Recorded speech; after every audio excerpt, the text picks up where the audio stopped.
శ్రీమాత్రే నమః శ్రీ మహాసరస్వత్యే నమః.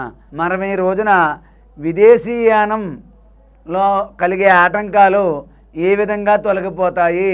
మనం విదేశాలకు ఉద్యోగం కోసం కానీ చదువు కోసం కానీ వెళ్ళాలనుకుంటూ ఉంటాం. వెళ్ళాలనుకున్నప్పుడు అన్ని అవకాశాలు కూడా ఉండి వీసా వచ్చే చోటో లేదా ప్రయాణం వాయిదా పడడమో లేదా అక్కడ ఏదైనా మనకి వస్తానన్న ఉద్యోగం ఆగిపోవడమో ఇలాంటివి జరుగుతూ ఉంటాయి. మరి ఇటువంటి ఆటంకాల నుంచి మనం బయటపడి మనం విదేశీ ప్రయాణం సులువుగా జరగాలి అంటే విదేశీ ప్రయాణం అవకాశం ఉంది అని జాతకంలో ఉన్నవాళ్ళు, విదేశాలకి వెళ్ళడానికి పూర్తిగా నిశ్చయించుకున్న వాళ్ళు నేను చెప్పిన పరిహారాన్ని పాటించండి. ఏమిటంటే మీ ఇంట్లో దేవుడి మందిరంలో పూజా గదిలో కనకదుర్గమ్మ వారి ఫోటో పెట్టుకోండి, దుర్గాదేవి ఫోటో.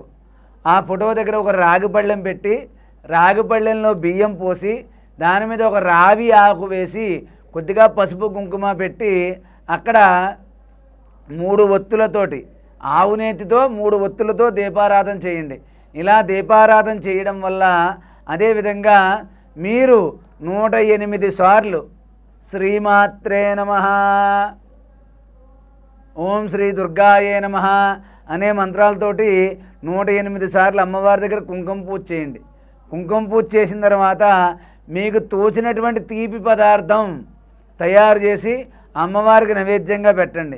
ఇలాగా ఆ పళ్ళెం అలాగే ఉంచి 27 రోజుల పాటు వరుసగా దీపారాధన చేసి 27 రోజుల పాటు అమ్మవారికి తీపి పదార్థాలు ఏమైనా నైవేద్యంగా పెట్టండి. అదేవిధంగా మీరు ఓం శ్రీ దుర్గాయే నమః, ఓం శ్రీ దుర్గాయే నమః ఈ మంత్రాన్ని ప్రతిరోజు ఉదయం సాయంత్రం 108 సార్లు జపించండి. అమ్మవారి దగ్గర ఈ విధంగా నేను చెప్పిన పరిహారాన్ని పాటించండి. విదేశీ ప్రయాణంలో మీకు ఉన్నటువంటి సమస్యలు ఆటంకాలు తొలగిపోతాయి. మీరు ఈ యొక్క అమ్మవారి ఫోటో దగ్గర ప్రతినిత్యం దీపారాధన చేయడం, శుక్రవారం నేను చెప్పిన పరిహారం పాటించండి. ఈ యొక్క బియ్యం పోసి దాని మీద రావి ఆకు పెట్టి దాని మీద ప్రమిద పెట్టి 3 ఆవునేతి ఒత్తులు వెలిగించి 108 సార్లు కుంకుమ పూజ చేయడం అంటే ఓం శ్రీ దుర్గాయ నమః, ఓం శ్రీ మాత్రే నమః ఇలా 5 శుక్రవారాలు చేయండి. ప్రతినిత్యం కూడా అదే అమ్మవారి ఫోటో దగ్గర మామూలుగా దీపారాధన చేసి దుర్గా సంబంధించినటువంటి స్తోత్రాలు, దుర్గా అష్టోత్తర శతనామ స్తోత్రం కానీ దుర్గా అష్టకం కానీ ఏదైనా సరే దుర్గాదేవికి సంబంధించినటువంటివి అక్కడ కూర్చుని ఉదయం సాయంత్రం చదువుకోండి. చదువుకుంటూ మీ ప్రయత్నాలు చేయండి. మీకు ఎటువంటి కష్టాలు లేకుండా సమస్యలు లేకుండా మీ విదేశీ ప్రయాణం తప్పకుండా జరుగుతుంది. అలాగే మీరు శుక్రవారం నాడు మీ ఇంటి దగ్గరలో ఉన్న ఏదైనా అమ్మవారి దేవాలయానికి వెళ్ళి 10:30 నుంచి 12 గంటల మధ్యలో నిమ్మకాయలతో రాహుకాల సమయంలో దీపారాధన చేయండి. 3 కానీ 5 కానీ 7 కానీ నిమ్మకాయలు తీసుకుని వాటితో రాహుకాల సమయంలో దీపారాధన చేయండి.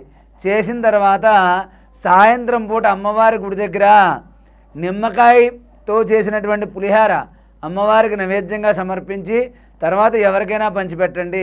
ఇటువంటివన్నీ కూడా చిన్న చిన్న పరిష్కారాలు చేయడం వల్ల మీరు అన్ని సమస్యల నుంచి బయటపడి చక్కగా సుఖ సంతోషాలతో జీవిస్తారు.